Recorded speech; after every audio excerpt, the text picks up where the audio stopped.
अरशद शरीफ कत्ल case fact finding committee ने मुराद सईद को दोबारा तलब कर दिया है। तहकीकात के मुताबिक अरशद शरीफ का एप्पल मैकबुक आपके पास है। मैकबुक के साथ अगर दीगर सबूत भी हैं तो टीम को फराहम करें। टीम के साथ ताउन किया जाए ताकि सुप्रीम कोर्ट में रिपोर्ट जमा करा सकें।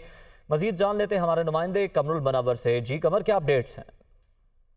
एफआईए की जो फैक्ट फाइंडिंग कमेटी बनाई गई थी अब उस टीम ने दोबारा मुराद सईद को तलब कर लिए। 21 नवंबर को इससे कबल जो है वो तलब किया गया था मुराद सईद को, ताहम वो उसमें पेश नहीं हुए थे। अब दोबारा 28 नवंबर को मुराद सईद को तलब किया गया है और जो तलबी का ख़त लिखा गया है इन मुराद सईद को, उसमें ये कहा गया है कि आपके पास अरशद शरीफ के पोजेशन में जो मैकबुक थी वो आपके पास है, आप वो भी अपनी पेशी जब आएँ तो वो अपने हमरा लेकर आएँ और इसके साथ जो आपके पास तमाम सबूत हैं वो भी इस हवाले से टीम के पास जमा करवाएं ताकि इस तहकीकाती अमल को जो है वो आगे बढ़ाया जा सके। इससे कबल जो है 21 नवंबर को मुराद सईद को पेश किया गया था, जिसके पर मुराद सईद ने एफआईए को एक ख़त लिखा था और उसमें ये कहा था कि उनको जो तलबी का ऑर्डर दिया गया है वो इस तरह वक्त पर नहीं मिल सका, जिसकी वजह से वो पेश नहीं हो सके।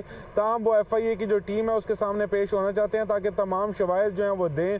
अब जो तहकीकाती 2 रुकनी टीम है और फैक्ट फाइंडिंग टीम है, इनकी जानिब से ये ख़त मुराद सईद को लिखा गया है जिसमें यह कहा गया है कि वो 28 नवंबर को पेश हों और 28 नवंबर को पेश होने के बाद अपने तमाम वो सबूत जो उनके पास मौजूद हैं वो टीम के पास सबमिट कराएं। ताहम एक मैकबुक जो अरशद शरीफ के पोजेशन में था वो भी उनके पास अगर मौजूद है तो लेकर वो फैक्ट फाइंडिंग टीम के सामने पेश हो जाएँ। 28 तारीख को इनको बुलवाया गया है। इससे कबल मुख्तलिफ पेशियों में फैसल वावडा और जो मुख्तलिफ एफआईआर जो अरशद शरीफ के खिलाफ दर्ज थी उसमें भी 9 मुद्दई जो हैं उनको भी तलब किया गया था, लेकिन 28 तारीख को अब मुराद सईद को तलब किया गया है, जिसमें इस तहकीकाती जो फैक्ट फाइंडिंग कमेटी है वो अपनी टीम इनसे सबूत इकट्ठे करने के बाद अपनी रिपोर्ट मुरतब करेगी।